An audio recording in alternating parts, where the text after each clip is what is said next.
Bom, gente, então vamos lá. Vamos começar falando então do sistema nervoso, né? Quando a gente fala do sistema nervoso, a gente está falando de um sistema que ele é bem característico dos animais, né? Então, o sistema nervoso, o sistema digestório, é uma coisa que a gente não vê em outros seres vivos, a gente não vê em plantas, não vê em nada, né? Respiração, outras funções a gente vê, mas a função do sistema nervoso é uma coisa bem característica dos animais. Inclusive, quando a gente estudou os animais lá no primeiro semestre, a gente viu que aparece logo no comecinho, nos primeiros animais, né, as águas vivas já são os primeiros animais a terem o sistema nervoso. O que é o sistema nervoso? É o que a gente chama os nervos, os neurônios, o cérebro, né? Então, é toda uma estrutura para a gente conseguir ter movimento. Então, é uma estrutura, a gente consegue ter movimento, a gente consegue ter sensações, então a gente consegue, os nossos sentidos estão conectados, né, com o sistema nervoso. Então, a gente tem várias células, várias fibras, né, tecidos do corpo que são especializados em perceber coisas e emitir ordens para o resto do corpo. Então, enquanto eu estou mexendo as minhas mãos aqui, tudo isso é o meu cérebro que está orquestrando, né? Enquanto eu estou explicando aqui, também é tudo sendo orquestrado pelo meu sistema nervoso. E esse sistema, ele é um sistema muito rápido, né? Então, como a gente pode ver aqui, todo mundo está conseguindo ver o slide bem? Deixa eu colocar aqui o ponteiro, o laser, beleza. Como a gente pode ver aqui, ó, o sistema nervoso é um sistema de respostas rápidas e bem específicas, né? Então, na hora que eu quero, é um negócio muito rápido, né? Eu pensei, nem pensei direito e meus dedos já estão se mexendo, nem pensei direito e meu corpo já está indo de um lado para o outro e assim por diante. Então, é uma resposta bem rápida, é um tipo de controle que o sistema nervoso exerce sobre o resto do corpo muito rápido e muito específico também, né? Pensa o seguinte, não é só se movimente, né? Eu consigo, se eu quiser movimentar 1 centímetro do meu dedo para cima, 1 centímetro para baixo. Então, é um tipo de comando muito específico. E por que eu estou falando isso? Porque ao lado do sistema nervoso, o próximo sistema que a gente vai estudar vai ser o sistema endócrino, que é o sistema dos hormônios. O que são os hormônios? O sistema endócrino também é um sistema de controle.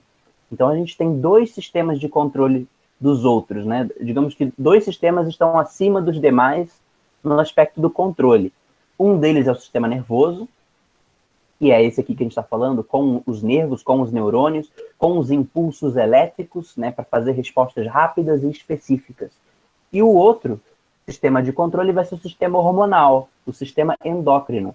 Esse sistema também é de controle, mas ele tem respostas mais lentas, né, é uma coisa mais de longa duração e mais gerais. Então, por exemplo, o sistema hormonal, ele vai emitir hormônios para que, ao longo da minha infância, eu vá crescendo. O hormônio do crescimento, né? É uma longa duração, uma coisa de anos, é um controle de anos sobre as células do meu corpo, sobre o esqueleto do meu corpo, que o hormônio vai estar levando a mensagem para o meu esqueleto: cresça, cresça, cresça, por mais de uma década, né?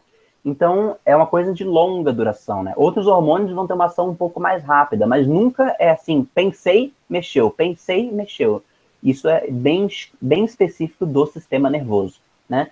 Então, os dois são sistemas de controle, mas um é uma ação mais rápida e mais específica, e o outro, que é pelos hormônios, que vai pelo sangue, né? Os hormônios são jogados no sangue e depois os órgãos-alvo vão perceber a presença daquele hormônio e vão entender o recado que está sendo passado para eles. Produza mais dessa tal substância. Libere mais dessa tal substância no sangue.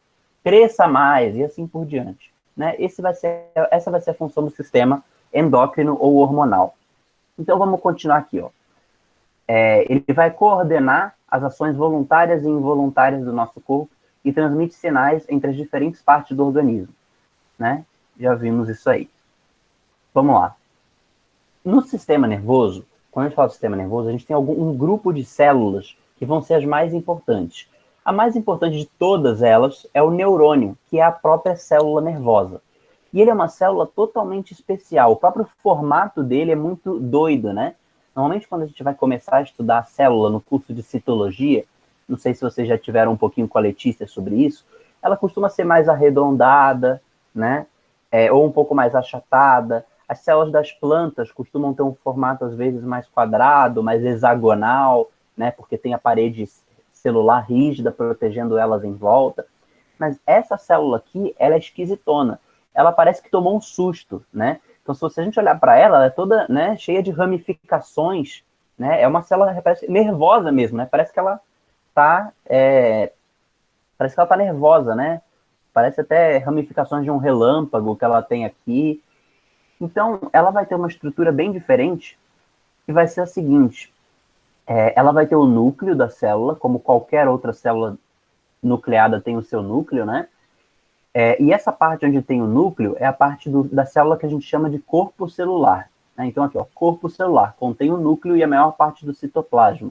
E também a maior parte das organelas, né? Então, mitocôndrias e assim por diante, a maior parte das organelas, que são os órgãos, né, dentro da célula para ela funcionar, vão estar aqui nessa parte também. Essas ramificações que estão bem perto aqui do corpo celular, bem perto do núcleo, a gente vai chamar de dendritos. Os dendritos são normalmente a parte do neurônio que vai captar os impulsos elétricos de outros neurônios, né? Então, os neurônios costumam estar sempre conectados uns com os outros e fazem uma corrente elétrica entre eles. A gente vai estudar como é que isso funciona já já, né? Então, a gente tem aqui os dendritos, o corpo celular. Do corpo celular vai sair um rabo gigante, né? Que a gente chama de axônio. É o nome desse rabo do neurônio. Né, um prolongamento de diâmetro mais ou menos constante que acaba na arborização terminal. Esse nome aqui, arborização terminal, é o fim do axônio, é o fim do rabo, né? E aqui vai de novo ramificar bastante.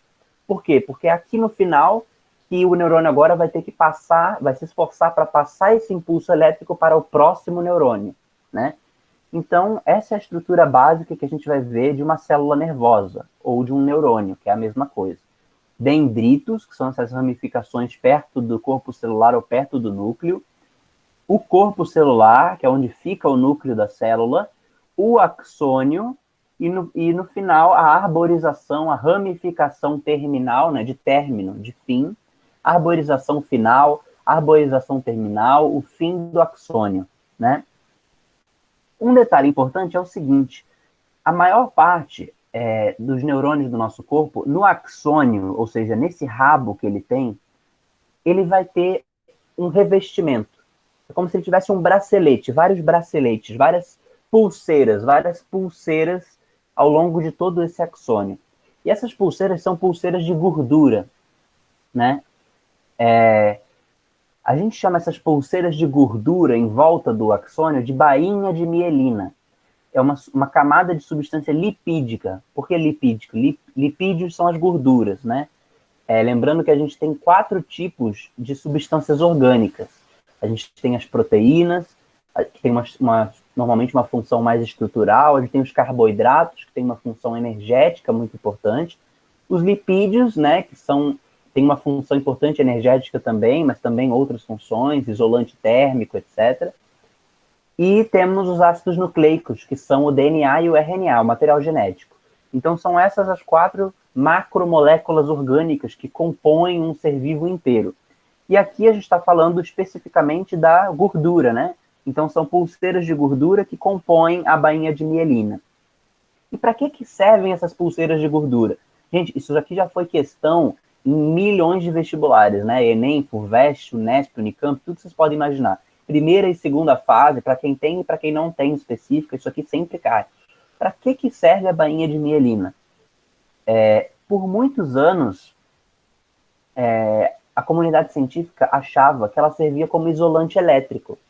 Então, como os neurônios eles ficam ligados em sequência, transmitindo um impulso elétrico, né, uma eletricidade entre eles, sempre se pensou que essas pulseiras de gordura era para impedir que o impulso elétrico escapasse para onde não deveria escapar. Então, era uma forma de isolar a eletricidade para você ir só unidirecional, só para o lado e para o lugar específico que você quer mandar.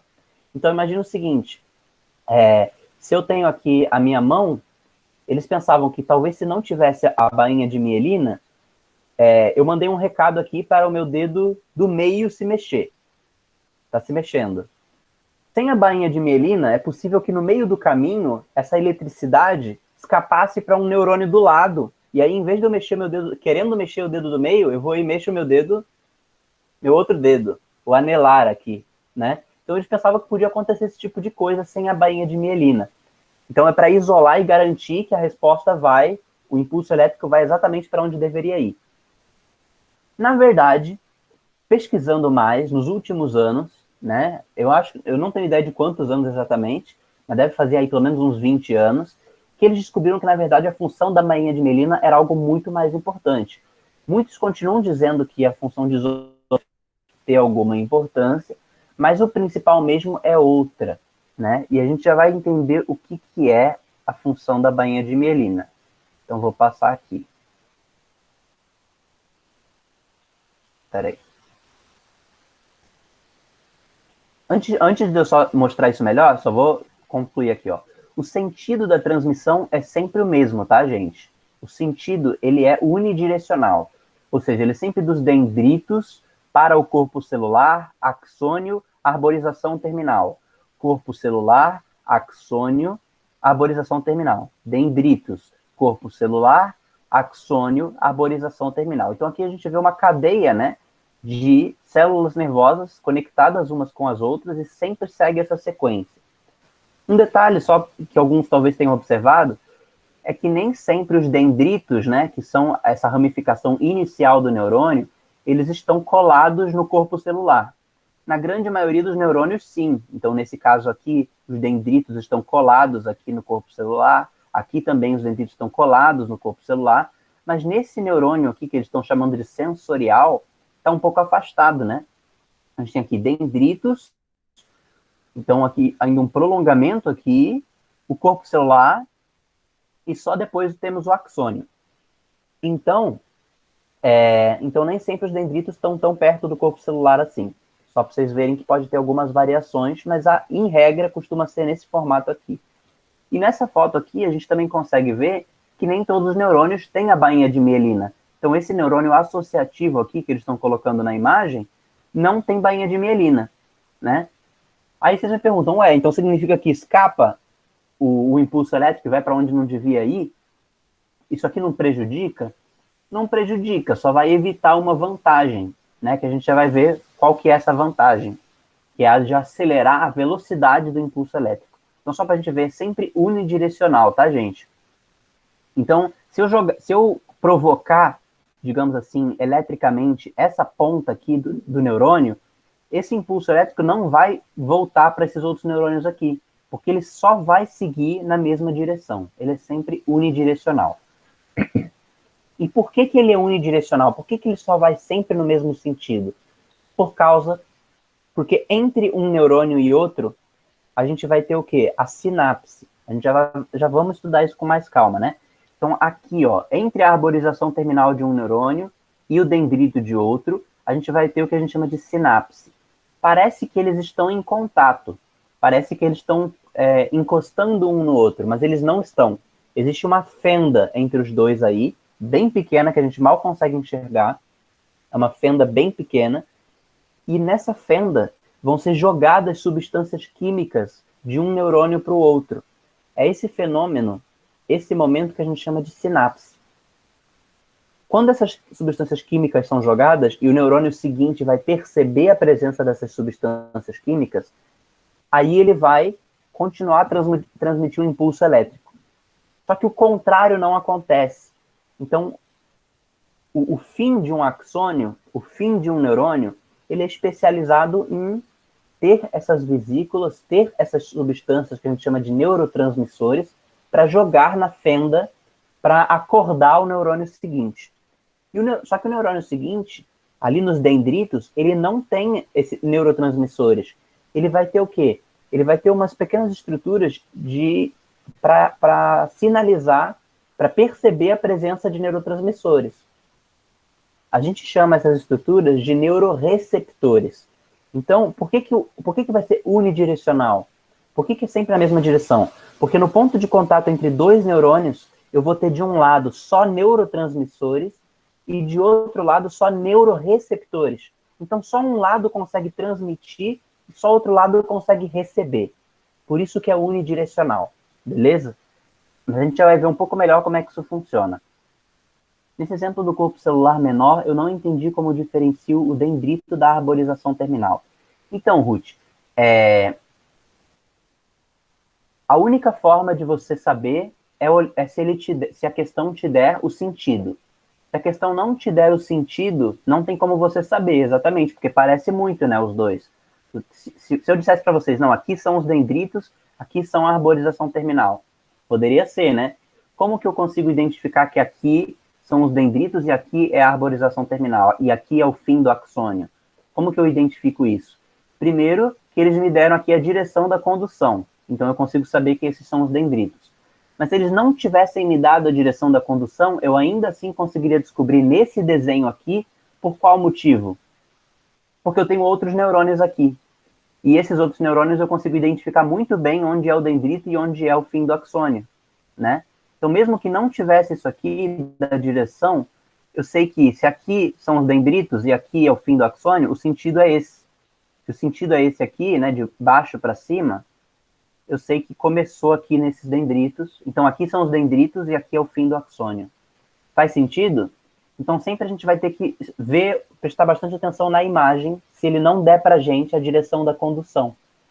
Se aparecer esse tipo mais diferente de neurônio aqui, né? Que tem o corpo celular isolado dos dendritos. Beleza? Continuar tendo alguma dúvida nessa parte, fica à vontade para falar, tá bom? Aliás, vocês fiquem à vontade para tirar qualquer dúvida, né? Pode interromper a hora que vocês quiserem. Pode acontecer de alguma aula ou outra eu precisar, né, por causa do tempo, acelerar um pouco, mas aí eu aviso vocês. Se eu não avisar, podem interromper a hora que vocês quiserem. Mas se eu avisar, aí a gente faz, tipo, guarda para tirar dúvidas no final, beleza? Fê, então as sinapses são os neurotransmissores que acordam o neurônio seguinte. Isso, a sinapse a gente já vai ver, vai ter fotos aí, né? A sinapse é quando um neurônio vai jogar os neurotransmissores na fenda sináptica e vai acordar o neurônio seguinte, exatamente isso. E vai continuar depois transmitindo o impulso nervoso. Beleza? Mas a gente vai ver isso com mais calma. Calma aí.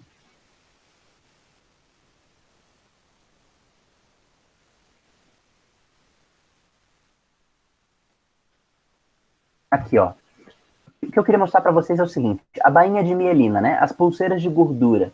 Para que elas servem? Então, além de um possível isolante elétrico, né, aqui sobre o axônio, o que vai acontecer é o seguinte: ela vai conseguir acelerar a transmissão do impulso elétrico. Então, imagina o seguinte: olha a velocidade, né? Antes de eu pensar, praticamente, eu já consegui mexer o meu dedo. É uma coisa realmente impressionante. Mas como é que funciona isso? Como que consegue ser tão rápido assim? Como eu vou ter, ao longo de todo o meu braço, né, e desde o meu cérebro, eu vou ter aqui neurônios, né, levando essa informação para o meu dedo se mexer, existe algum mecanismo para acelerar isso, para ser mais rápido ainda do que poderia ser. E esse mecanismo é essa pulseira de gordura. Aqui a gente consegue ver uma, duas, três, né, 3 pulseiras de gordura aqui, né. O que acontece é o seguinte: é que com essa pulseira de gordura, se eu não tivesse essa pulseira, para transmitir o impulso elétrico, eu teria que despolarizar, ou seja, eu teria que energizar todo o axônio, todo o prolongamento do axônio de um neurônio, para eu conseguir fazer a transmissão do impulso elétrico até o final, né? Então, teria que ir por todo o prolongamento de um neurônio.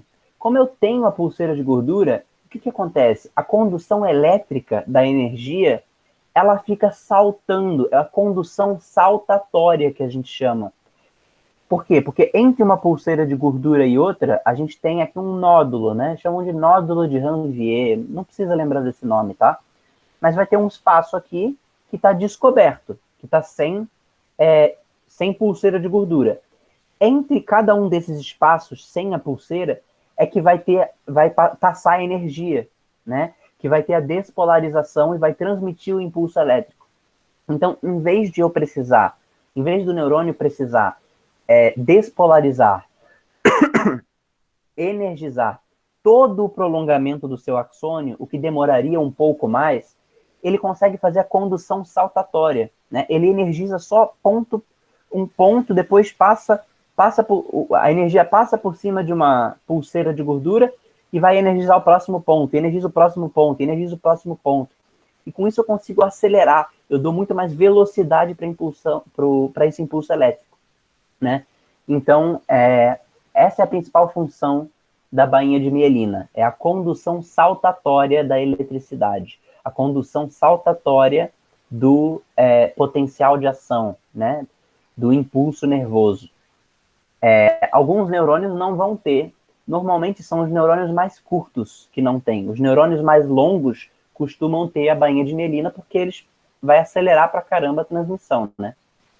Os neurônios mais curtos, normalmente como eles vão ser bem curtos e vai passar o impulso elétrico muito rápido por eles, aí eles nem precisam ter a bainha de mielina. É o exemplo daquele neurônio de associação que a gente viu ali em cima no outro slide. Beleza? Então é isso, condução saltatória que aumenta a velocidade da transmissão do impulso nervoso. Essa é a principal função. Agora, gente, a gente vai falar o seguinte. A Cíntia está perguntando aqui, cirurgias plásticas podem prejudicar o sistema nervoso? Eu vi um caso de cirurgia plástica no seio da moça que ela não recebia bem a sensibilidade. Então, Cíntia, acho que depende muito, né? Aí seria legal você conversar com um cirurgião plástico, ele conseguiria te responder muito melhor do que eu, né? Mas, em teoria, né, toda a nossa pele, em todos os pontos do nosso corpo, chegam neurônios, né? Chegam neurônios ou de movimento ou de sentido, né? Neurônios motores ou neurônios sensoriais. E qualquer coisa que a gente possa, qualquer forma que a gente possa mexer, ou até se a gente se queima, alguma coisa assim, a gente pode perder por algum tempo a sensibilidade numa dada região, né? Mas, assim, quem faz esse tipo de cirurgia, o profissional que faz, ele está preparado para lidar com esse tipo de coisa, né? Então, ele sabe qual é qual é a forma que ele tem que conduzir aquela operação para não prejudicar os nervos principais e tal, para não prejudicar a sensibilidade daquela pessoa, né? Então, normalmente, isso está dentro da preparação do profissional, ele saber lidar com esse tipo de coisa, né? Então, então aí realmente depende da pessoa, né?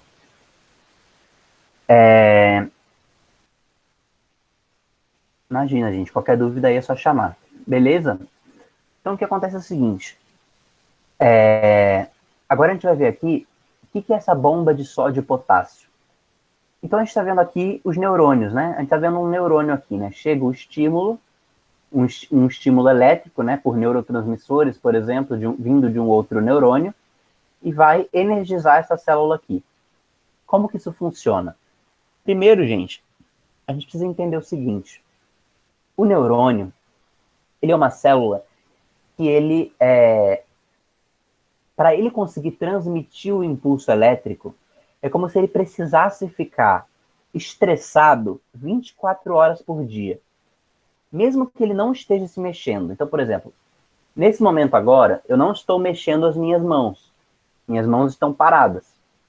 Só que todos os neurônios dos meus braços, chegando até a minha mão, eles estão em estado de estresse.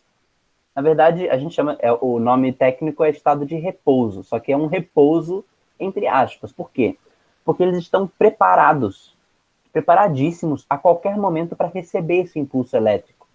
E para estar preparado para receber o impulso elétrico, para eu mexer os meus braços, eles precisam, eles não é só de ficarem parados lá esperando aparecer o impulso elétrico. Eles precisam estar se esforçando o tempo todo, gastando energia o tempo todo para conseguir estarem preparados para receber o impulso elétrico. Então é como se fosse uma célula que não dorme, né? E aí está, inclusive, a importância do nosso sono, né? O sono dá uma forma de repouso, né, para todas as células do nosso corpo, para o sistema nervoso também, mas mesmo durante o sono, todas as células nervosas do nosso corpo estão lá preparadas para receber impulsos elétricos.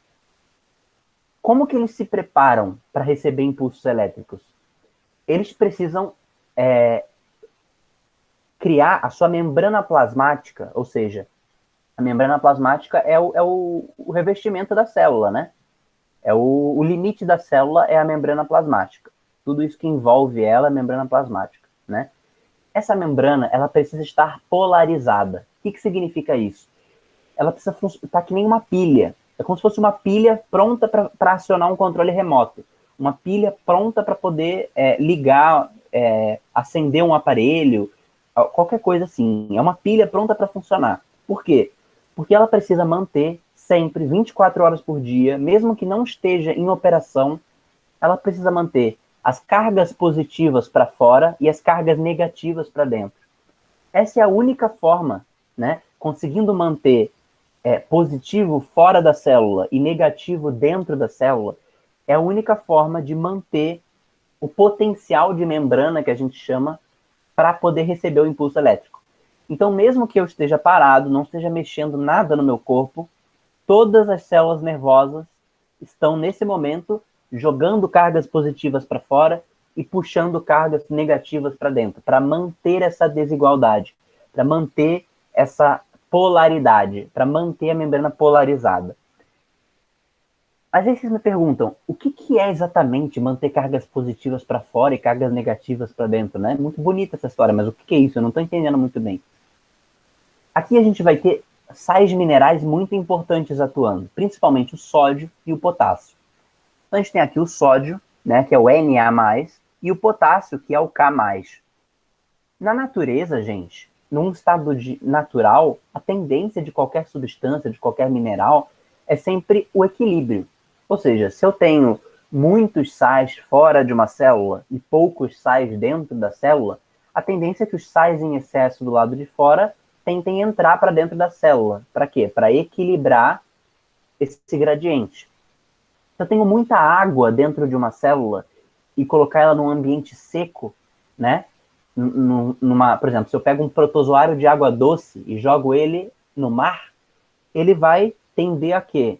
A perder água, a murchar, né? Tem alguns protozoários que vão ser adaptados para isso, mas outros não, né? Então, tudo onde tem mais água, normalmente vai para onde tem menos água. Onde tem mais sais, vai para onde tem menos sais. E aqui, onde tem mais sódio, deveria ir para onde tem menos sódio.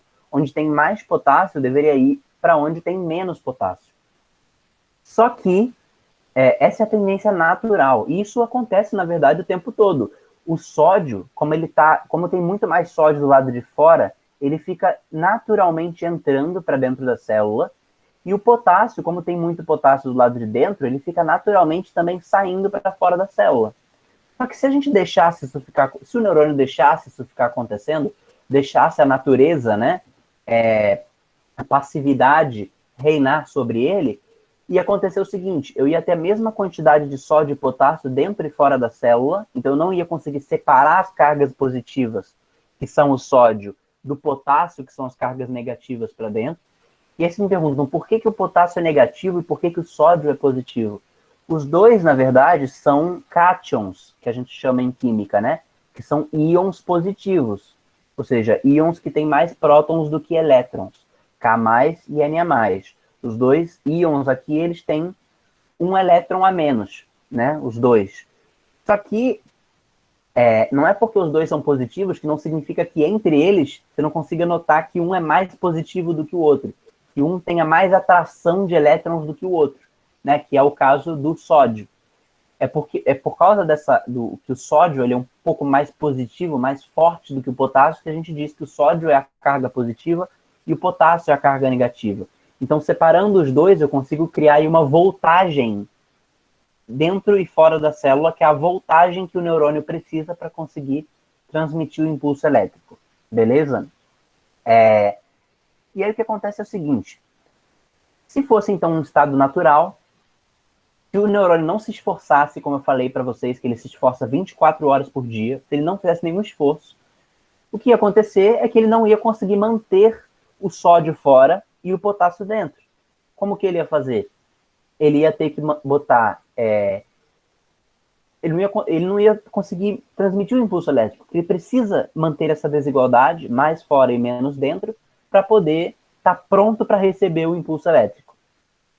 Então, ele tem um mecanismo que ele gasta energia 24 horas por dia para estar preparado para receber o impulso elétrico. E o nome desse mecanismo é a bomba de sódio e potássio. Beleza?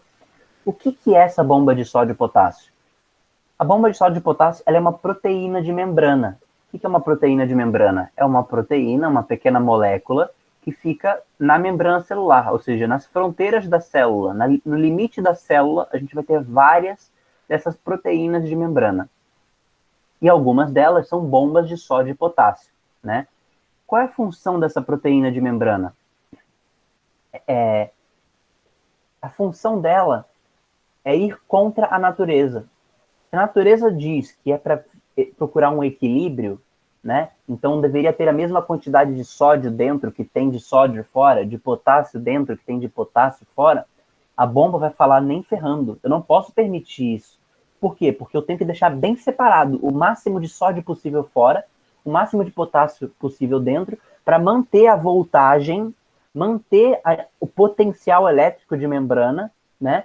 Para poder receber o impulso elétrico e na hora que receber esse impulso elétrico, conseguir transmitir para o próximo neurônio. Então, o que a bomba vai fazer? Bombear. Ela vai bombear. O sódio, ele fica entrando naturalmente para dentro, porque ele está tentando, né, a natureza fica tentando manter o equilíbrio.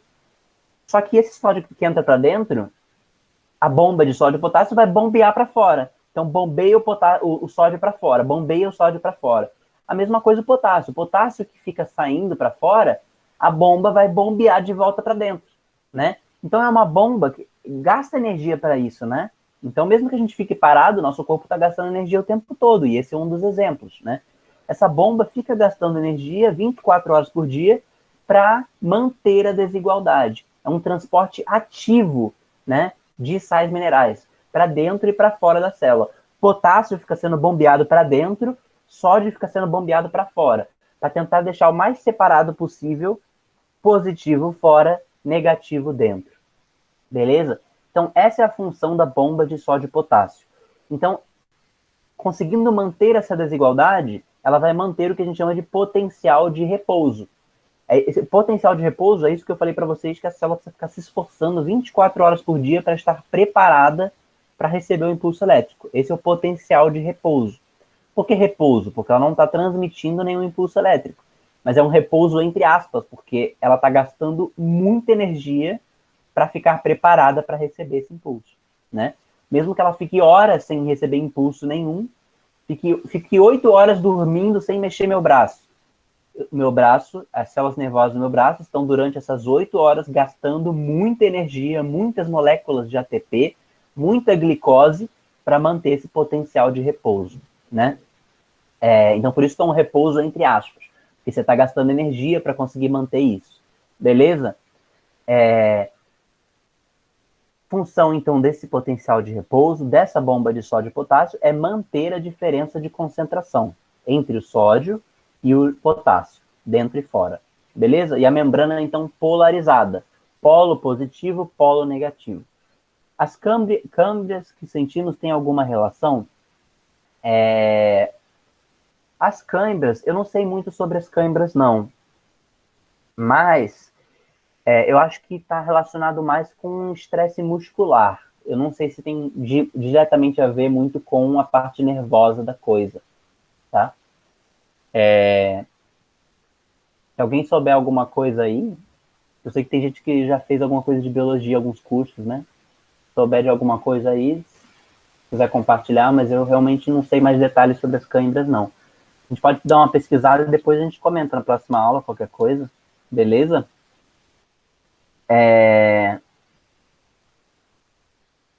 Então, gente, falei aqui da bomba de sódio e potássio. O que pega rios de gente no vestibular? Rios de gente no vestibular. Normalmente, as pessoas têm uma noção, assim, bomba de sódio e potássio, sistema nervoso, neurônio, beleza. Aí aparece lá na questão, pergunta o quê? Para que serve a bomba de sódio e potássio, não sei o quê. Aí uma delas é para transmitir o impulso elétrico. E aí vai Todo mundo, oceano de gente, a torcida do Flamengo inteira vai lá e marca para transmitir o impulso elétrico. A bomba de sódio e potássio é quem transmite o impulso elétrico. Não, gente, não é isso. Né? A gente viu aqui, a bomba de potássio não transmite impulso elétrico nenhum. Pelo contrário, ela deixa o ambiente preparado para receber impulso elétrico. Venha o impulso elétrico ou não venha o impulso elétrico. Na verdade, a bomba de sódio e potássio é o contrário do impulso elétrico. Por que ela é o contrário do impulso elétrico? Porque a bomba de sódio e potássio ela está funcionando principalmente quando o impulso elétrico não vem. No momento que ele chega, a bomba de sódio e potássio ela vai ficar nervosa. Ela vai ficar nervosa no sentido humano mesmo. Ela não vai gostar, né? Ela vai falar assim, por que você veio? Eu não queria que você viesse. Você destruiu o meu trabalho. Porque ela fica lá horas e horas para manter tudo bem separadinho, né? Imagina, quando você tá fazendo aquele castelo de areia, sabe? Tá ali na praia, brincando, fazendo seu castelinho de areia, aí vem aquela onda, ou vem aquela pessoa fazendo jogging, né? Correndo na praia e pisa em cima do seu castelo, depois de você ficar horas construindo. É esse o sentimento da bomba de sódio e potássio quando chega o impulso elétrico, porque ele vai destruir tudo que ela fez. Tudo bem que ela preparou o ambiente esperando essa possibilidade. Esperando, para deixar isso preparado, né? Mas quando chega o impulso elétrico, ele destrói tudo que a bomba fez. Por quê? Porque quando chega o impulso elétrico, aquela membrana que estava polarizada, muito bem separadinha pela bomba de sódio e potássio, positivo fora, negativo dentro, quando chega nos dendritos, os neurotransmissores são percebidos pelos neuroreceptores, o que os neuroreceptores vão fazer? Vão abrir canais, vários canais ao longo da célula, e esses canais vão abrindo gradativamente canais iônicos, canais de íons. O que são esses canais? É para o sódio que estava fora entrar inundando para dentro da célula, e o potássio que estava dentro sair, ser expulso com tudo para fora, né? Então, quando chega o impulso elétrico, é isso, você gera o caos. Quando chega o impulso elétrico, você abre vários canais, várias fendas na membrana plasmática, e todos aqueles íons que estavam lá dentro, né, o potássio que estava bem guardadinho do lado de dentro, sai com tudo para fora. E o sódio que estava todo do lado de fora inunda a célula do lado de dentro, né? Então, o que vai acontecer? Aquela membrana que estava polarizada, com dois polos muito bem determinados, sódio fora, potássio dentro, positivo fora, negativo dentro, o positivo vai inundar dentro da célula e o negativo vai também sair com tudo para fora. Então, vai despolarizar a membrana. Então, é isso que a gente está vendo aqui nessa imagem, ó. Tava tudo bonitinho, né? A bomba de sódio e potássio deixou aqui prontinho, né? No potencial de repouso. Chegou o impulso elétrico. O que está acontecendo aqui nessa região? Despolarização da membrana. O sódio está entrando com tudo para dentro e o potássio está saindo, né? E assim vai passando o impulso elétrico, passando o impulso elétrico, passando o impulso elétrico até o final, né? Vai despolarizando essa membrana, lembrando da pulseira de gordura, né? Então vai despolarizando com condução saltatória, né? Em cada ponto onde não tem a bainha de mielina. E aí vai despolarizando, despolarizando, despolarizando até chegar no final. Quando chegar no final, vai soltar de novo os neurotransmissores na fenda sináptica para o próximo neurônio vai perceber e vai começar tudo outra vez, né? E o que aconteceu com a bomba de sódio e potássio aqui enquanto estava passando esse impulso elétrico? Ela meio que foi vencida, né? Ela não... É como se você tivesse construído seu castelo de areia e chega o tsunami, não tem nada que ela possa fazer, né? Chega o impulso elétrico, abre várias fendas, joga todo o sódio que ela tinha colocado para fora, o impulso elétrico joga para dentro, né? A célula joga para dentro, o potássio ela joga para fora, e aí quando a bainha fica ao longo de todo a bainha de mielina, né, as pulseiras de gordura, ela fica ao longo de todo o axônio, tá? Então é que aqui nesse desenho aqui não está mostrando, mas teriam várias aqui. Então a condução seria saltatória, que nem a gente está conseguindo ver aqui, tá? Ó, região despolarizada, aqui está chegando o impulso elétrico, aqui não chegou ainda, beleza? Aí quando chegar o impulso elétrico aqui, vai abrir os canais iônicos, o sódio vai entrar com tudo e o potássio vai sair com tudo, beleza? Mas é ao longo de todo o axônio, tá bom? Vai ter isso. O que acontece aí vai passar o impulso elétrico. Depois de milissegundos, né? Olha como a bomba de sódio e potássio ela é eficiente, né? Depois de passar o impulso elétrico, passou o tsunami, a bomba de sódio e potássio não vai perder tempo. Ela vai assim, beleza, vou reconstruir meu castelinho aqui. Milissegundos depois de ter passado o impulso elétrico, a bomba de sódio e potássio fala, vocês vieram invadir aqui minha cela, né, seus sódio, filho da mãe. Aí ela começa a bombear o sódio tudo para fora de novo e puxar o potássio tudo para dentro de novo também. Então ela restabelece o potencial de repouso. É graças a esse restabelecimento do potencial de repouso, graças, então, à bomba de sódio e potássio, que eu consigo fazer isso aqui, ó. Com o meu dedo, ó. O que eu tô fazendo? Tô levantando o meu dedo muito rápido, né? Levantando e abaixando, né? Se ela demorasse para restabelecer o potencial de repouso, para restabelecer a desigualdade, eu só ia conseguir levantar o meu dedo de 5 em 5 segundos, né? Levantei. Agora a bomba está jogando o sódio de volta para fora, passou o impulso elétrico, está jogando de volta o sódio para fora, passando para dentro o potássio de novo. Agora está pronta para receber o próximo impulso elétrico. Levantei. Só que ela consegue fazer isso muito mais rápido do que eu estou falando, né? Então por isso que eu consigo ficar levantando e abaixando o meu dedo várias vezes. Por quê? Porque passou o impulso elétrico, a bomba já conseguiu expulsar todo mundo para fora que tinha que expulsar e puxar para dentro todo mundo que tinha que para puxar, né? Então é um mecanismo muito rápido, né? Coitada dela, vocês estão falando, né? Imagina a quantidade de energia que ela gasta, né? Então, gente, por isso é importante a gente se alimentar bem, né? Vitaminas, sais minerais, não exagerar no sódio, porque um dos problemas que nós temos com sais minerais é que a gente consome muito sódio, né? É muito sal, mas é isso aí, beleza? Banana tem potássio, né? É bom comer, né? Banana também. Mas isso aí fica para aula de digestório, depois a gente fala mais. Então, gente, isso é o que eu queria falar aqui da bomba de sódio e potássio, né? Mantém a diferença de concentração. Quando chega o impulso elétrico, vai despolarizar. Vai despolarizar e conforme esse impulso elétrico for passando, a bomba de sódio e potássio vai repolarizando. Ela vai repolarizar. O que é essa repolarização? Como eu falei, ela vai expulsar o sódio que entrou para fora e puxar o potássio que tinha vazado para dentro de novo, mantendo a desigualdade, transporte ativo 24 horas por dia. Beleza? Então é isso. Agora, chegou no fim do neurônio. Aqui a gente está chegando na arborização terminal. Ó, essa foto aqui mostra muito bem, né? Naquelas outras lá, parecia que a arborização terminal de um neurônio estava colada no neurônio seguinte. Não é isso que acontece. Entre a arborização terminal de um neurônio e o dendrito de um outro neurônio, eu vou ter um pequeno espaço. E esse pequeno espaço é o espaço da sinapse, que a gente está vendo aqui, ó. O que vai acontecer? Aqui, nessa célula, são produzidos neurotransmissores, que são substâncias químicas, né?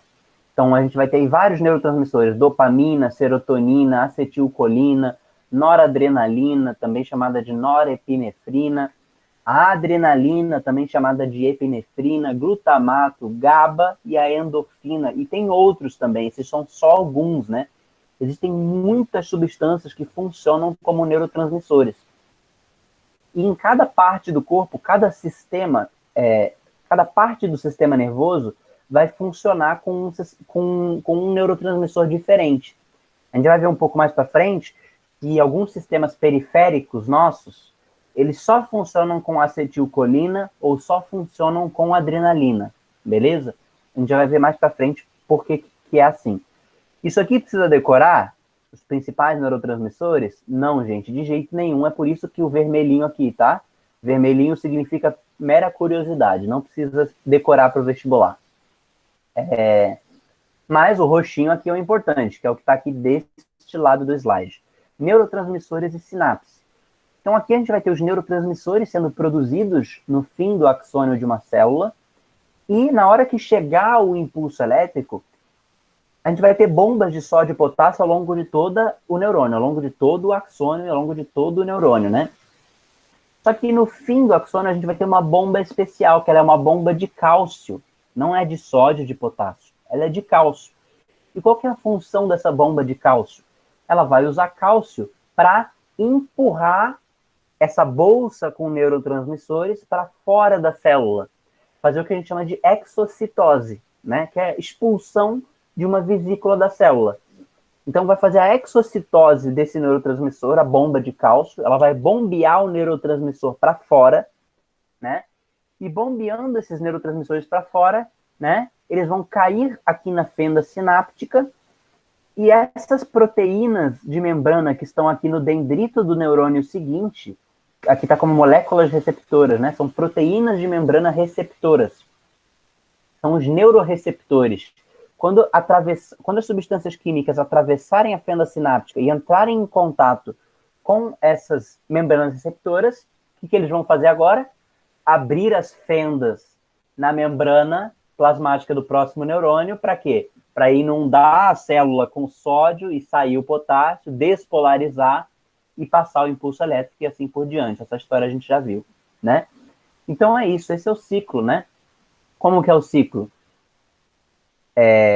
O impulso elétrico vem lá, aqui, vamos voltar aqui. O impulso elétrico vem aqui do corpo celular, num estado de repouso, a membrana está polarizada, né? Mais para fora, menos para dentro. Quando chega o impulso elétrico, ela despolariza, o mais entra e o menos vai para fora. Isso é tão intenso que por poucos milissegundos chega a ter até mais sódio dentro e mais potássio fora, de tão intenso que é esse processo. Mas é muito rápido, né? Então, por isso a gente fala que despolariza e depois repolariza, né? Depois que passou o impulso elétrico. Chegando esse impulso elétrico no fim da célula, a gente vai ter agora o quê?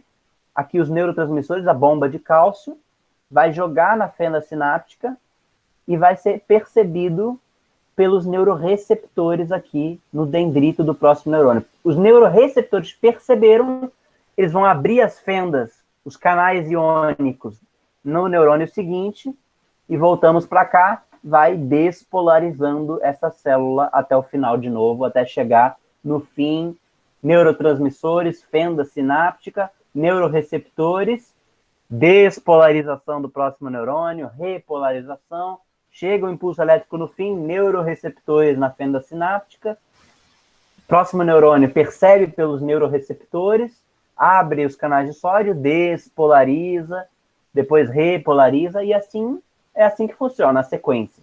Beleza? Aqui só um pequeno detalhe, tá? Eu já vi isso aparecendo um pequeno detalhe de questão, só estou falando assim por desencargo de consciência mesmo, mas muito raro isso cair. A bomba de sódio e potássio, ela normalmente funciona de 3 para 2. O que isso significa? Ao mesmo tempo que ela expulsa 3 íons de sódio para fora, ela puxa 2 de potássio para dentro. Então sempre fica essa proporção de 3 para 2 na bomba, beleza? Eu acho isso muito específico, mas já vi uma vez isso ser mencionado, então só por isso que eu estou falando para vocês. Prof, o que causa a morte de um neurônio? Então, essa é uma ótima pergunta, né? Muitos fatores podem ocasionar a morte de um neurônio. Uma coisa que às vezes aparece é o desgaste da bainha de mielina, né? O desgaste da bainha de mielina, ou seja, das pulseiras de gordura, não é exatamente a morte, né? Mas pode prejudicar muito o funcionamento de um neurônio, porque ele está acostumado a funcionar numa determinada velocidade de transmissão de impulso elétrico.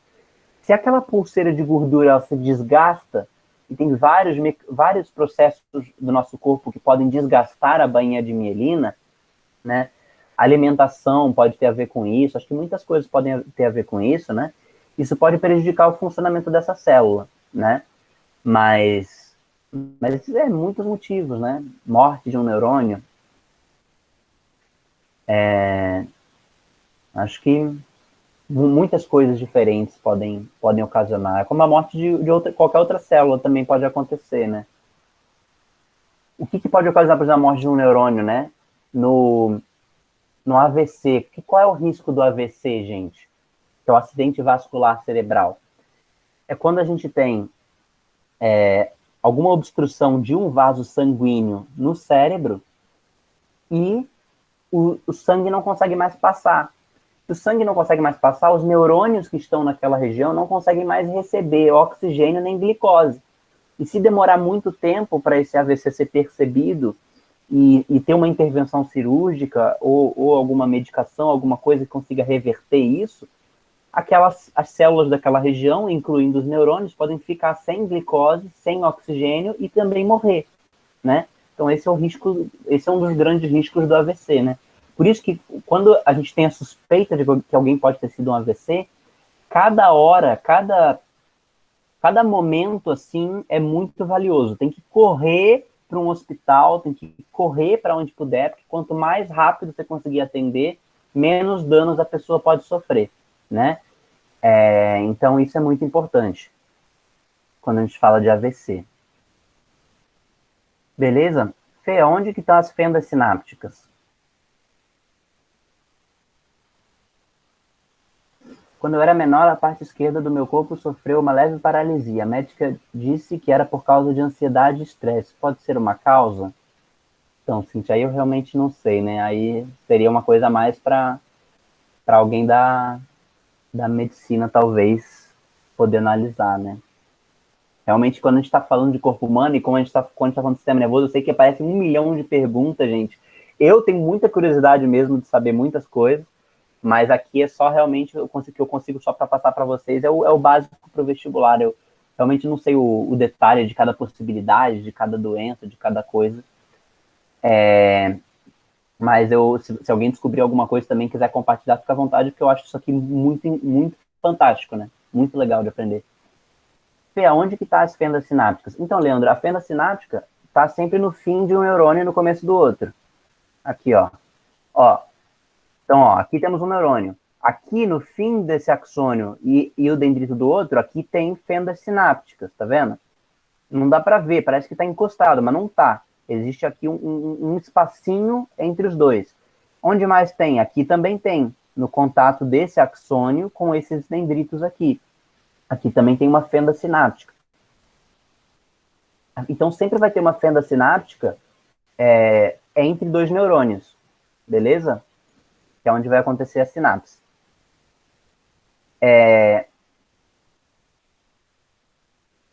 Oi, Cíntia. Fica à vontade. Vocês podem perguntar o que vocês quiserem, beleza? Eu, infelizmente, não vou conseguir responder tudo, mas vocês podem e devem perguntar tudo o que vocês quiserem, né? O que a gente conseguir responder, a gente responde, beleza? Então, vamos lá. Então, esse que eu falei para vocês aqui, o funcionamento do impulso elétrico ao longo, né, de um neurônio, e depois a comunicação entre dois neurônios que se dá pela sinapse, esse é o mecanismo do neurônio, da célula nervosa. É assim que ela funciona. Espera aí, gente, rapidinho. Só vou ter que dar uma saída aqui, 10 segundos, já volto.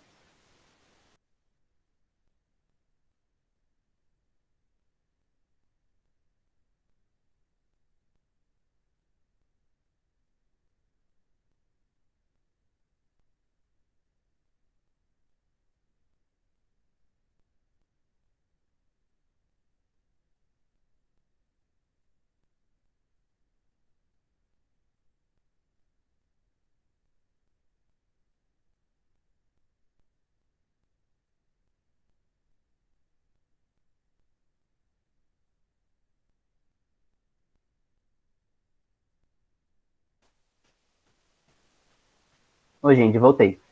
Então, o que acontece é o seguinte, a gente viu aqui, então, o mecanismo da célula nervosa, né, como é que ela funciona, e agora a gente vai ver outras células que são menos importantes, por isso que aqui está em amarelo, tá? O amarelo é o que não é o que é raro de cair, é mais específico, assim, não é tão frequente, beleza?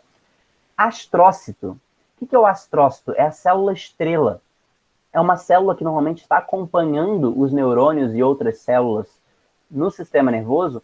Qual que é a função dessa célula? Aqui a gente vê um neurônio, tá? E aqui a gente vê a célula estrela, o astrócito. Ela também tem esse formato de susto, né? A Ruth está falando aqui, não entendi esse termo exocitose. Exocitose é expulsar uma substância para fora da célula. Aqui, ó. liberando as substâncias na fenda sináptica. Exocitose. É quando eu pego essa bolsinha de neurotransmissores aqui, no fim de um neurônio, e eu jogo ela para fora. Isso que é exocitose. É expulsar uma substância para fora da célula. Então, estou jogando essa substância na fenda sináptica. Estou jogando aqui nesse vão entre dois neurônios. Isso que é a exocitose, beleza? Exocitose, qualquer forma de expulsão de uma substância da célula. Então, quando eu tenho um hormônio também, eu tenho uma célula que produz hormônios. Para ela jogar esse hormônio no sangue, ela faz exocitose, né? Então, o que a célula não precisa, ela joga para fora. Isso que é exocitose. É como se fosse quase que a urina, as fezes da célula, digamos assim, né? Em outros casos. Existem qualquer forma de... É o contrário de endocitose. Endocitose é quando eu tenho uma célula que ela absorve alguma coisa que está fora e puxa para dentro. Eu tenho uma ameba, por exemplo. Tem uma ameba e a ameba envolve uma bactéria para comer essa bactéria e puxa a bactéria para dentro da sua célula. Isso é uma forma de endocitose, de fagocitose, né? Então é só exo vem de exterior, né? Expulsar para fora da célula. Tudo bem? Então aqui no astrócito, a célula estrela, o que vai acontecer? Ela é uma célula de suporte para o neurônio. O neurônio está passando aqui. Como é que o neurônio consegue glicose e oxigênio? Ele não pega direto do sangue isso. Normalmente, ele tem uma célula que vai fazer essa ponte para ele. Aqui está passando o vaso sanguíneo, ó, o capilar, né? Dentro desse sangue aqui está passando a glicose e o oxigênio, que o neurônio, assim como todas as células do nosso corpo, precisam de glicose e oxigênio para gerar energia, para funcionar, para fazer a respiração celular, né? Todo mundo no corpo inteiro precisa de glicose e oxigênio para fazer a respiração celular. Quem que vai dar isso para o neurônio? É pelo sangue, só que não é diretamente. Ele vai ter aqui um intermediário, o astrócito, ele que vai pegar aqui, né, dentro da sua própria célula, vai pegar a glicose e o oxigênio necessárias e vai passar para o neurônio, né? Então é uma célula de suporte, né? Ele vai nutrir o neurônio, né? E vai sustentar esse neurônio também. O neurônio não fica voando, né, gente? O neurônio, como qualquer outra célula do corpo, ele fica conectado em toda uma estrutura. E o astrócito, ele vai dar esse suporte para o neurônio ficar ali no espaço que ele precisa ficar. Tudo bem? Então, funções do astrócito, da célula estrela: sustentação e nutrição dos neurônios, preenchimento do espaço entre neurônios, regulação da concentração de diversas substâncias com potencial para interferir nas funções neuronais normais. Exemplo, concentrações extracelulares de potássio. Então, isso aqui também é legal, né? Pensa o seguinte: o neurônio ele só funciona se eu tiver muito sódio fora e muito potássio dentro, né? Que a gente viu que a bomba de sódio e potássio luta para fazer, né? Para manter o potencial de repouso, para poder depois receber o potencial de ação, que é o impulso nervoso. Só que se tiver muito potássio do lado de fora, isso pode prejudicar. Eu tenho que conseguir manter muito bem essa desigualdade. Quem que vai dar uma forcinha aí para impedir que qualquer substância esteja atrapalhando? O astrócito. Se ele perceber que tem muito potássio do lado de fora, ele vai absorver para dentro dele. Eita, esse potássio aqui no meio intersticial, no meio entre as células, tem muito potássio aqui. Isso vai atrapalhar a transmissão do impulso elétrico. Então o astrócito vai lá e recolhe essa substância em excesso que pode atrapalhar o neurônio, né? Ele é uma babá do neurônio, né? Ele vai estar aí ajudando o neurônio nas suas atividades. Beleza? Muito difícil cair sobre astrócito, muito difícil. Eu só estou mencionando aqui porque é uma célula que foi notícia há pouco tempo, não faz tantos anos que ela foi descoberta, né? Então é bem interessante.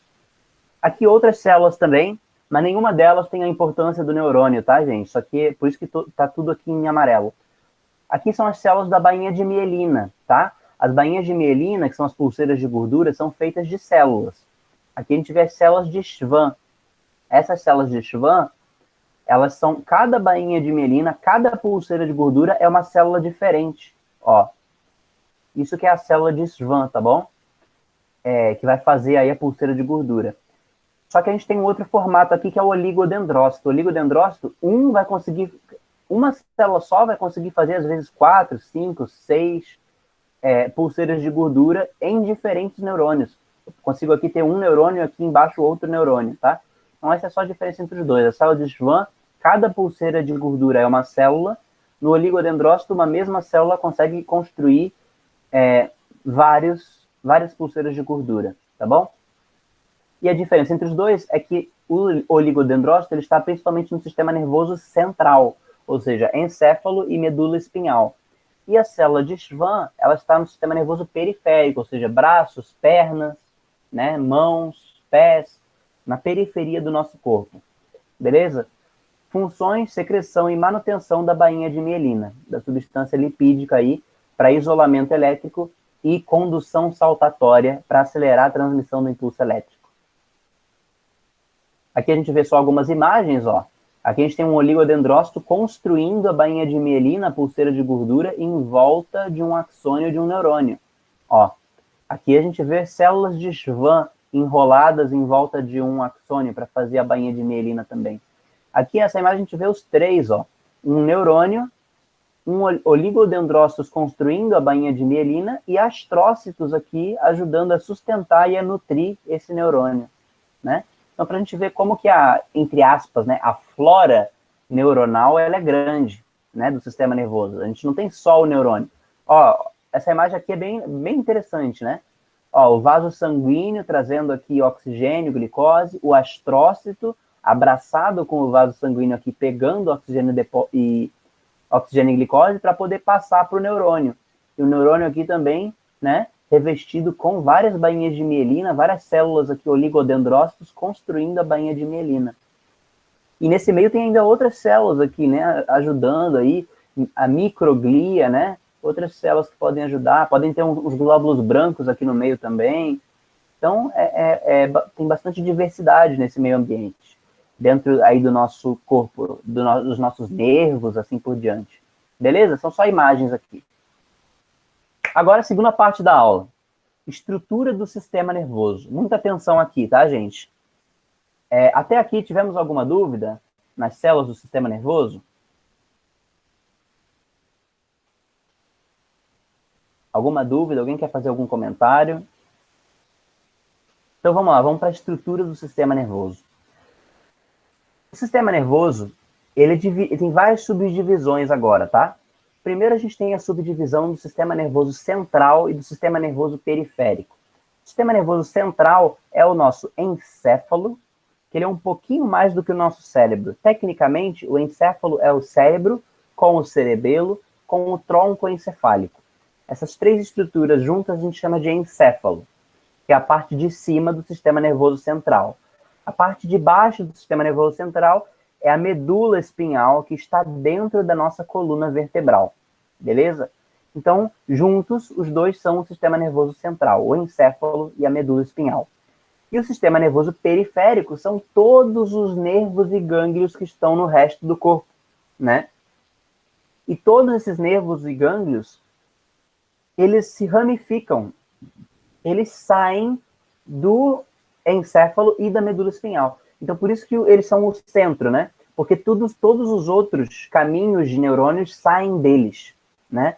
Então, a gente pode ver que tudo sai aqui, a avenida principal, de onde saem as outras ruas todas, são aqui o encéfalo e a medula espinhal, beleza?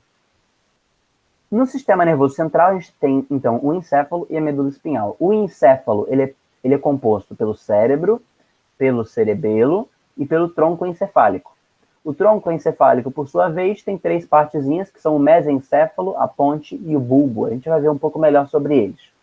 Agora, o sistema nervoso periférico, ele é dividido no sistema nervoso periférico somático ou motor, que é o de movimento, e o sistema nervoso periférico autônomo, também chamado de visceral ou vegetativo, que é o que cuida dos nossos órgãos, não é do nosso movimento. É o que vai regular a função dos nossos órgãos. Quanto que o meu estômago vai funcionar, meu intestino, meu coração, meu pulmão, meus brônquios, tudo isso vai ser regulado pelo sistema nervoso periférico autônomo. E o sistema nervoso periférico autônomo, que é o que cuida dos órgãos, por isso também é chamado de visceral, né, porque órgãos são vísceras, ele vai ser dividido agora no sistema nervoso periférico autônomo simpático e no sistema nervoso periférico autônomo parasimpático. O simpático, que vai ser, a Ruth está falando, somático é dos movimentos voluntários, não só voluntários, tá? A gente já vai ver que também ele vai estar envolvido com as ações de reflexo. E as ações de reflexo não são voluntárias, beleza? São os movimentos, beleza? Sistema nervoso motor, é o de movimento, é o sistema nervoso periférico somático. E aqui a gente tem o simpático e o parasimpático dentro do sistema nervoso dos órgãos. Sistema nervoso simpático e parasimpático é o seguinte, o simpático é para fazer os órgãos funcionarem numa situação de estresse. E o parasimpático é para fazer os órgãos funcionarem numa situação de relaxamento. A gente já vai ver como é que isso funciona. Então vamos lá. Sistema nervoso central. Temos aqui o encéfalo e a medula espinhal, que ela corre por dentro da nossa coluna vertebral. Quando nossos pais ou alguém mais velho vê a gente criança correndo, pulando em cima do outro, empurrando o outro na rua, onde for, eles falam assim, cuidado com a coluna. Né? Cuidado com a coluna. Na verdade, eles não estão falando cuidado com a coluna só pela coluna. Eles estão falando cuidado com a coluna, às vezes nem sabem disso, né? Mas principalmente pelo que está dentro da coluna. Não é nem a própria coluna, que é a estrutura óssea que protege o que está dentro dela. É pelo que está dentro dela, que é a nossa medula espinhal, que é uma parte do sistema nervoso. São neurônios ali dentro, né? Por quê? Porque a medula espinhal é parte do sistema nervoso central, é quase um prolongamento aí do nosso encéfalo, né? E ela é tão importante que acidentes nessa região podem causar paraplegia, tetraplegia, porque dali que saem as fibras nervosas para todo o resto dos braços e das pernas, né? E do resto do corpo também. Então, por isso que a medula espinhal é muito importante, né?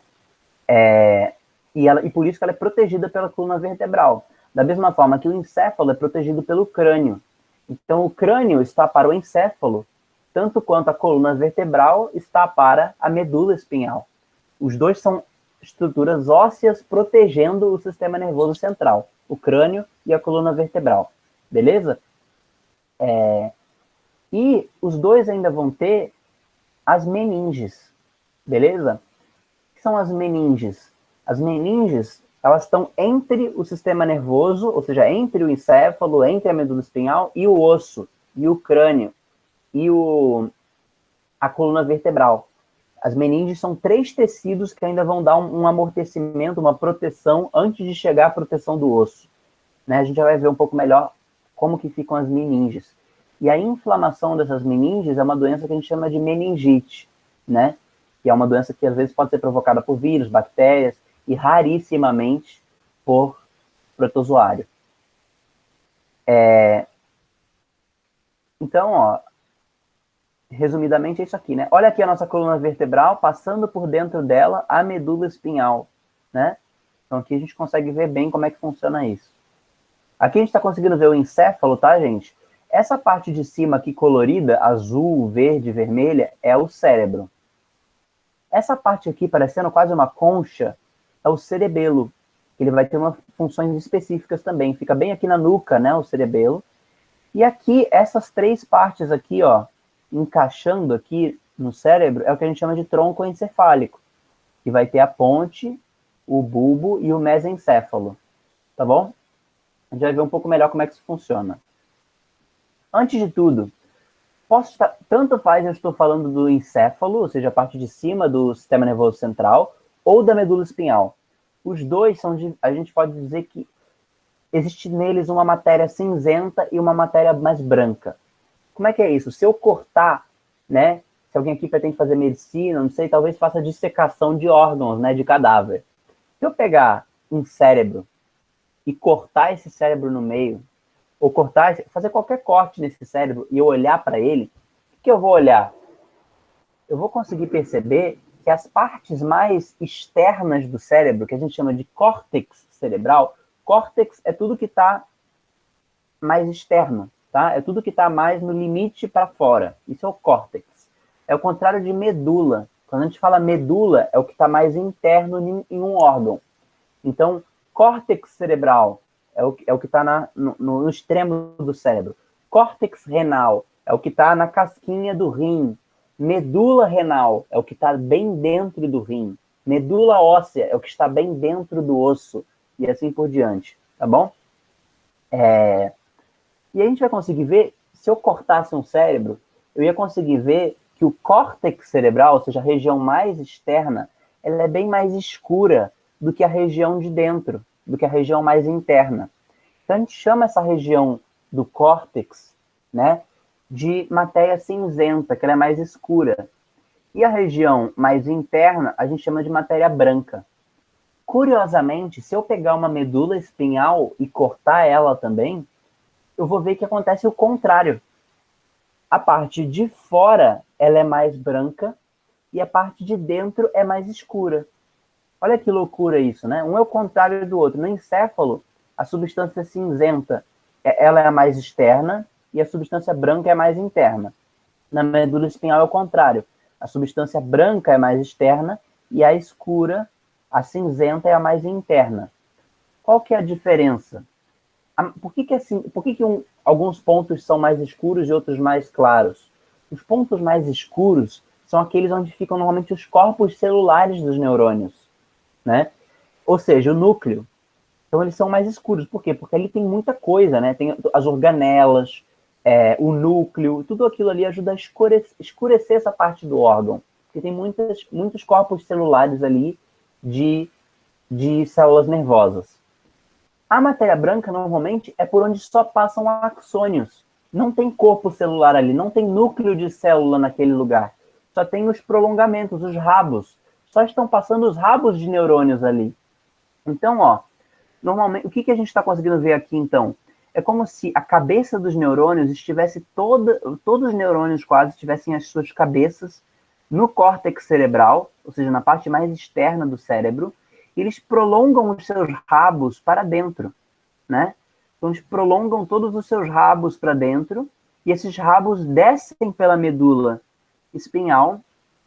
Na medula espinhal, eles encontram outros neurônios, e os corpos celulares desses neurônios estão no meio da medula espinhal. Por isso que o meio da medula espinhal é mais escuro agora, porque os corpos celulares, os núcleos dos neurônios, estão todos bem na parte mais interna, dentro, né? E eles vão prolongar os seus axônios para fora. Por isso que fora é um pouco mais branco, porque só vai ter o prolongamento dos rabos dos neurônios, dos axônios.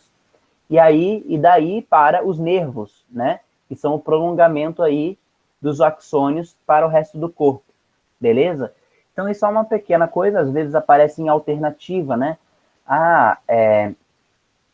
Existe mais substância cinzenta no interior do cérebro. Na verdade, seria no córtex cerebral, na parte mais externa, né? Existe mais substância branca na parte mais interna da medula espinhal. Não, é o contrário, na parte mais externa. A parte mais interna é substância cinzenta, beleza?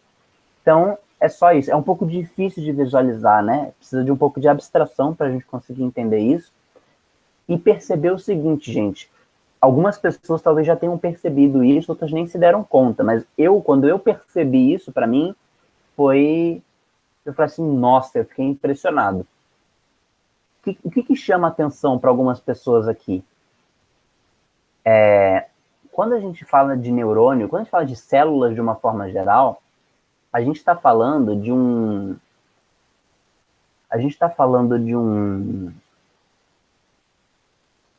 uma coisa que a gente só consegue ver no microscópio, né? Que não é visível. Eu consigo ver um neurônio? Não, eu não consigo ver um neurônio, né? Aí a gente sempre tem essa ideia que célula é uma coisa que está além da nossa imaginação. A gente sabe que existe, mas poucos já viram no microscópio, né? Só no microscópio a gente consegue ver e tal. E realmente, só no microscópio a gente consegue ver a grande maioria das células, inclusive os neurônios. Mas isso não significa que eles sejam pequenos, né? Na verdade, gente, se eu pegar um neurônio, Quanto vocês acham que um neurônio tem de comprimento? Alguém tem alguma ideia? Qual é o comprimento de um neurônio?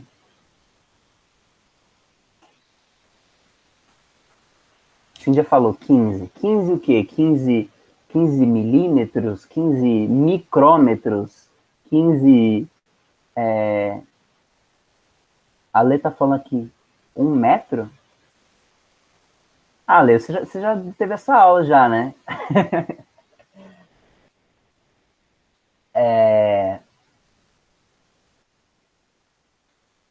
1 metro? 1 metro é sacanagem. Como que um neurônio vai ter 1 metro? Mas é isso aí, 1 metro. Ela acertou.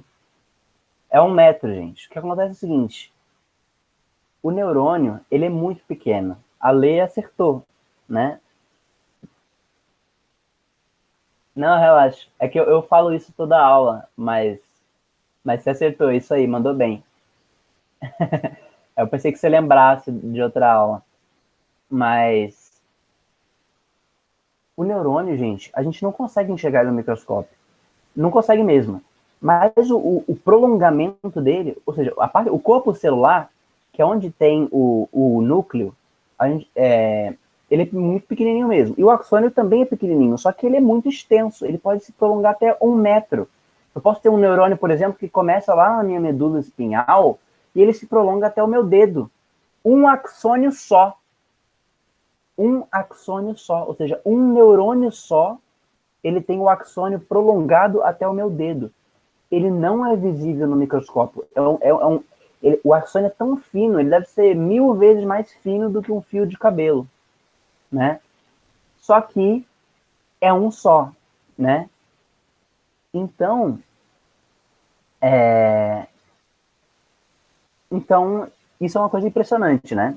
Então, por isso que aqui a gente consegue agora entender um pouco melhor como que eu tenho corpos celulares aqui no córtex cerebral, na matéria cinzenta, e axônios que se prolongam para dentro. Eles podem se prolongar aqui, entrando dentro da medula espinhal, até ali a minha região lombar, eu posso ter um axônio vindo do encéfalo, várias coisas, tá? Pode se romper esse neurônio?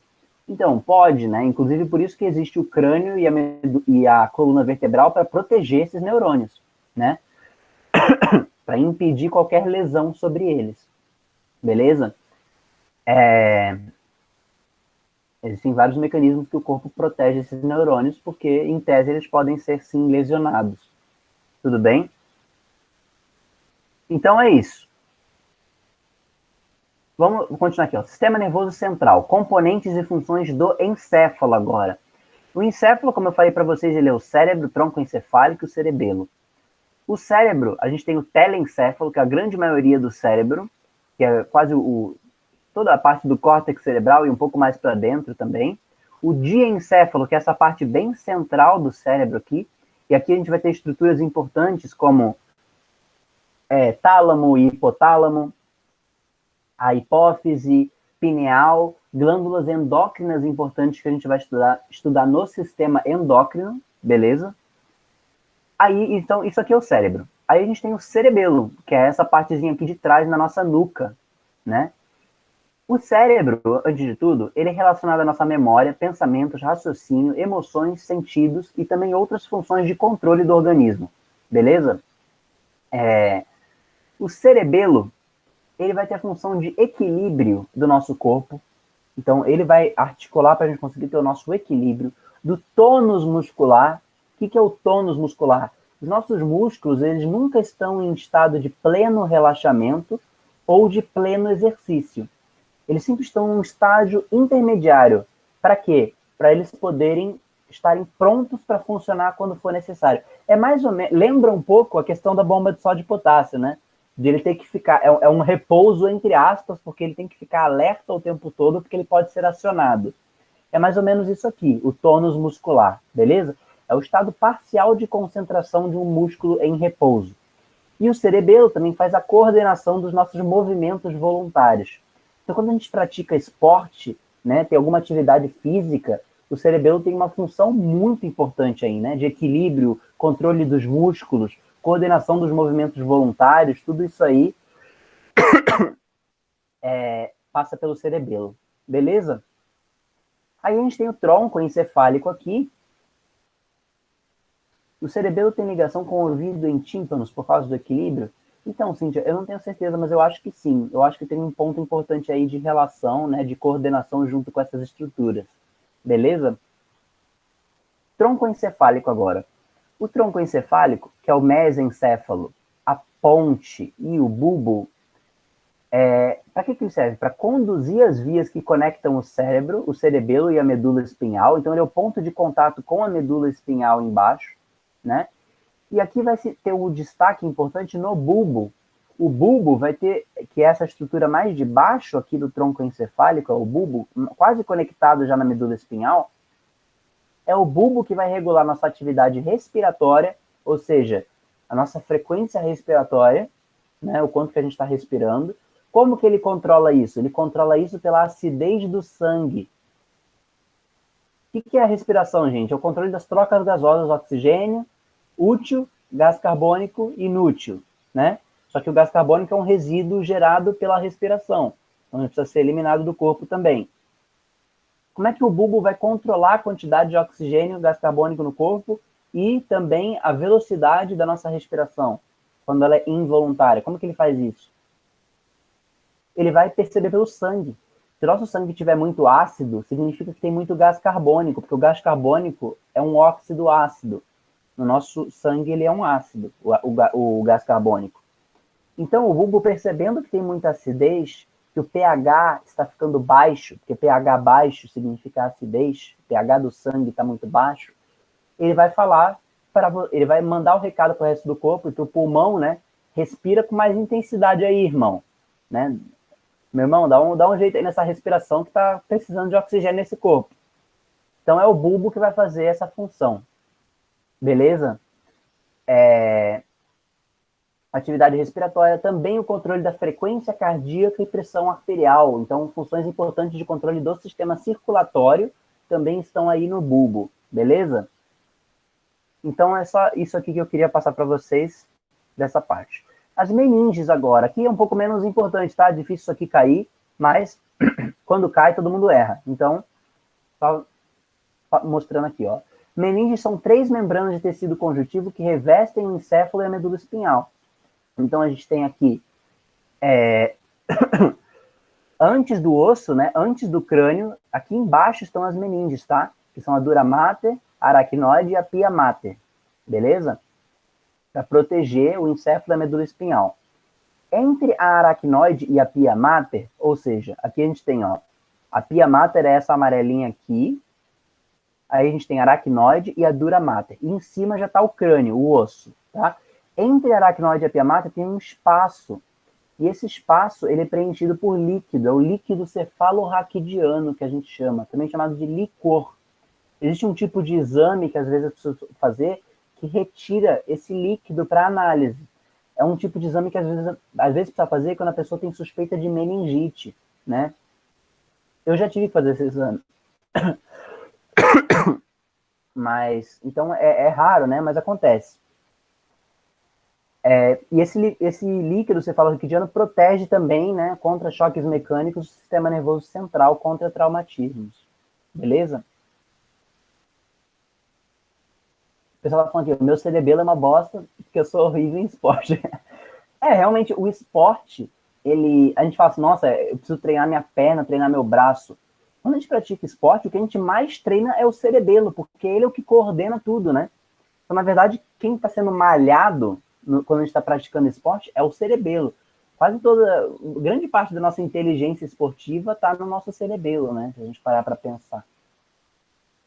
É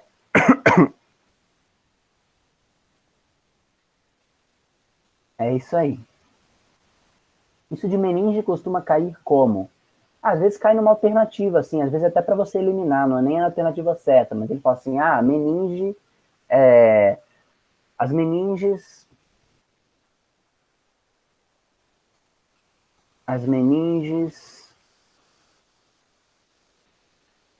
protegem o sistema circulatório. Sei lá, às vezes aparecem umas coisas realmente assim, né? Protegem o sistema circulatório. Não tem nada a ver. As meninges protegem o sistema nervoso, né? Então, eu só estou falando para vocês saberem que elas existem, tá? É muito difícil eles perguntarem, dê o nome das 3 meninges e onde fica o espaço do líquido cefalorraquidiano. Isso não vai acontecer, né? Mas eu nunca vi, pelo menos. Beleza? Mas para vocês saberem que existe. Gente, sistema nervoso periférico, tá? E aqui, aí na próxima aula a gente vai concluir, então, eu só vou introduzir o sistema nervoso periférico. Nesse sistema nervoso periférico, a gente vai ter o quê? Nervos. O que são os nervos? Nervos são vários neurônios paralelos, várias vias nervosas paralelas juntas, né? Como se fosse um maço de vários neurônios, axônios correndo ao mesmo tempo. Isso que é um nervo, tá? Então, isso que a gente consegue ver aqui, ó. Aqui passam vários axônios, tá? Ó, vários axônios paralelos. Ó, isso aqui é só um axônio dentro de uma fibra nervosa, várias fibras nervosas, né? Aqui dentro passam também pequenos vasos sanguíneos para levar oxigênio e retirar gás carbônico, levar glicose também para essas células, tá? E esses nervos, eles depois, chegando nas periferias do corpo, eles se ramificam para a gente conseguir ter sensibilidade e movimento em todas as partes do corpo. Algumas partes do nosso corpo têm maior concentração de neurônios do que em outras. Por isso que a gente tem mais sensibilidade em algumas partes do que outras. Então, por exemplo, na nossa mão, a gente tem muito mais sensibilidade do que nas nossas costas. Por exemplo, se a gente ficar com o olho fechado, pedir para alguém tocar um ponto da nossa mão, aí a gente abre o olho e aponta onde a pessoa tocou, a gente tem muito mais chance de acertar em cheio do que se fizerem isso nas nossas costas. Se alguém tocar algum ponto das nossas costas, falar assim, ó, aponta onde a pessoa apontou. A gente pode errar assim por 30 centímetros, a gente pode errar com facilidade, porque a gente tem muito menos sensibilidade. Existem muito menos neurônios que vão chegar nessas regiões. Então a gente tem uma precisão um pouco menor na sensibilidade, tá? Isso muda um pouco de região para região. E no meio dos nervos, às vezes, a gente tem os gânglios. O que são os gânglios? É só um espacinho onde vão ser alocados alguns corpos celulares. Então, nem todos os neurônios têm o seu corpo celular, ou seja, o seu núcleo, no sistema nervoso central, lá na matéria cinzenta, como a gente falou, né? Nem todos. Alguns vão estar no sistema nervoso periférico, principalmente os neurônios sensitivos. Aqueles estranhos lá do começo que você está perguntando, nossa, como é que eu vou diferenciar o dendrito do fim do axônio, né? São esses neurônios que têm o corpo celular no meio, né? Que é uma estrutura um pouquinho diferente, são eles que vão estar aqui dentro do gânglio normalmente, tá? Então, isso é uma coisa importante. Que aí aqui vão estar, às vezes, chegando os dendritos. Se for um sensitivo, aqui vai ser o dendrito, porque o impulso vai ser nesse sentido aqui, né? Se for um motor, vai ser o sentido contrário, porque ele vai levar a informação do movimento para o músculo. E aí vai seguir nesse sentido. Então, é isso. O sistema nervoso periférico, como eu falei, ele é dividido em sistema nervoso motor e sistema nervoso autônomo, que é o que cuida. O motor vai direto para os músculos, controlar os movimentos, e o autônomo vai direto para os órgãos, controlar a atividade dos órgãos, tá? E aí, na próxima aula, então, eu falo dessas coisas aqui, tá? Do reflexo, e depois como que funciona o sistema nervoso autônomo. Beleza? Então, gente, essa foi a aula de hoje.